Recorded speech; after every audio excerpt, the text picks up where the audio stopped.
Hello friends, ಈ videos ನಿಮಗೆ ಇಷ್ಟವಾದರೆ ಲೈಕ್ ಮಾಡಿ, ಶೇರ್ ಮಾಡಿ, ಸಬ್ಸ್ಕ್ರೈಬ್ ಮಾಡಿ. ಇವತ್ತಿನ ವಿಡಿಯೋಸ್ ಯಾವ ರೀತಿ ಕೆಲಸ ಮಾಡಿದರೆ ಯಶಸ್ಸು ಸಿಗುತ್ತದೆ. ಯಾವುದೇ ದುರಾಸೆ ಅಥವಾ ಸ್ವಾರ್ಥವಿಲ್ಲದೆ ಬದುಕುವ ಕಲೆಯನ್ನು ಮನುಷ್ಯನಿಗೆ ಕಲಿಸುತ್ತವೆ. ಮನುಷ್ಯ ಯಾವುದನ್ನು ಅರ್ಥ ಮಾಡಿಕೊಂಡರೆ ಜೀವನದಲ್ಲಿ ಯಶಸ್ಸು ಗಳಿಸಬಹುದು. ಭಗವದ್ಗೀತೆಯನ್ನು ಹಿಂದೂ ಧರ್ಮದ ಅತ್ಯುತ್ತಮ ಗ್ರಂಥಗಳಲ್ಲಿ ಒಂದು ಎಂದು ಪರಿಗಣಿಸಲಾಗಿದೆ. ಇದು ಜೀವನ, ಧರ್ಮ, ಕರ್ಮ, ಯೋಗ, ಭಕ್ತಿ ಮತ್ತು ಆತ್ಮ ಸಾಕ್ಷಾತ್ಕಾರದ ಬೋಧನೆಗಳನ್ನು ಒಳಗೊಂಡಿದೆ. ಜೀವನದ ವಿವಿಧ ಅಂಶಗಳನ್ನು ವಿವರಿಸಲು ಸಹಾಯ ಮಾಡುತ್ತದೆ. ಭಗವದ್ಗೀತೆಯಲ್ಲಿ ಹೇಳಿರುವ ಬೋಧನೆಗಳನ್ನು ಅನುಸರಿಸುವ ವ್ಯಕ್ತಿಯು ತನ್ನ ಜೀವನವನ್ನು ಉನ್ನತ ಉದ್ದೇಶ ಮತ್ತು ಮಾರ್ಗದರ್ಶನದೊಂದಿಗೆ ಬದುಕಲು ಕಲಿಯುತ್ತಾನೆ.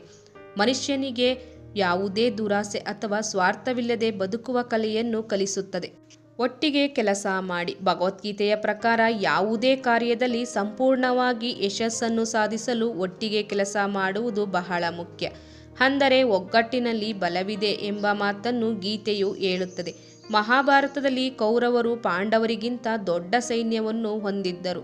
ಆದರೆ ಅವರ ಸೈನ್ಯದಲ್ಲಿ ಒಗ್ಗಟ್ಟಿನ ಕೊರತೆ ಇತ್ತು. ಹಾಗಾಗಿ ಕಡಿಮೆ ಸೈನ್ಯವನ್ನು ಹೊಂದಿದ್ದರೂ ಪಾಂಡವರು ಯುದ್ಧದಲ್ಲಿ ಜಯಶಾಲಿಗಳಾದರು. ಆದ್ದರಿಂದ ಟೀಮ್ ವರ್ಕ್ನಂತಹ ಪರಿಸ್ಥಿತಿಯಲ್ಲಿ ಎಲ್ಲರೂ ಒಗ್ಗಟ್ಟನ್ನು ಹೊಂದಿರುವುದು ಬಹಳ ಮುಖ್ಯವಾಗಿದೆ. ಜವಾಬ್ದಾರಿಯನ್ನು ಸರಿಯಾಗಿ ಅರ್ಥ ಮಾಡಿಕೊಳ್ಳಬೇಕು. ಯಾವುದೇ ಕೆಲಸವಿರಬಹುದು, ಅದರಲ್ಲಿ ಯಶಸ್ಸನ್ನು ಗಳಿಸಲು ಯಾರಾದರೂ ಒಬ್ಬರು ಜವಾಬ್ದಾರಿಯನ್ನು ತೆಗೆದುಕೊಳ್ಳಬೇಕು. ಆ ಜವಾಬ್ದಾರಿಗೆ ಧಕ್ಕೆ ಬರದಂತೆ ಕೆಲಸವನ್ನು ನಿರ್ವಹಿಸಬೇಕು. ಕೆಲಸದ ಜವಾಬ್ದಾರಿಯನ್ನು ಅರ್ಥ ಮಾಡಿಕೊಂಡ ವ್ಯಕ್ತಿಯು ಒಂದು ದಿನ ಖಂಡಿತವಾಗಿಯೂ ಯಶಸ್ಸನ್ನು ಪಡೆಯುತ್ತಾನೆ. ಗುರಿ ಇಟ್ಟುಕೊಂಡು ಕೆಲಸ ಮಾಡಬೇಕು. ಮನುಷ್ಯ ತನ್ನ ಜೀವನದಲ್ಲಿ ಒಂದು ಗುರಿಯನ್ನು ಹೊಂದಿರಬೇಕು.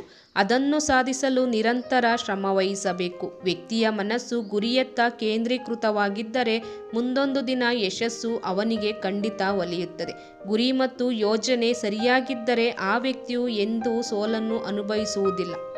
ಸಮಯವನ್ನು ಬುದ್ಧಿವಂತಿಕೆಯಿಂದ ಬಳಸಿ. ಸಮಯವು ತುಂಬ ಶಕ್ತಿಯುತವಾಗಿದೆ. ಸಮಯವನ್ನು ಗೌರವಿಸುವ ವ್ಯಕ್ತಿಯು ತಾನು ಬಯಸಿದ ಕೆಲಸದಲ್ಲಿ ಯಶಸ್ಸನ್ನು ಪಡೆಯುತ್ತಾನೆ. ಸಮಯ ಕಳೆದರೆ ಯಾವ ಕೆಲಸವೂ ಆಗುವುದಿಲ್ಲ.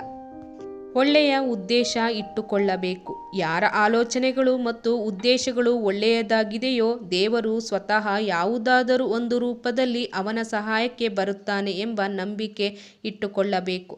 ಈ ವಿಡಿಯೋಸ್ ನಿಮಗೆ ಇಷ್ಟವಾದರೆ ಲೈಕ್ ಮಾಡಿ, ಶೇರ್ ಮಾಡಿ, ಸಬ್ಸ್ಕ್ರೈಬ್ ಮಾಡಿ. Thank you.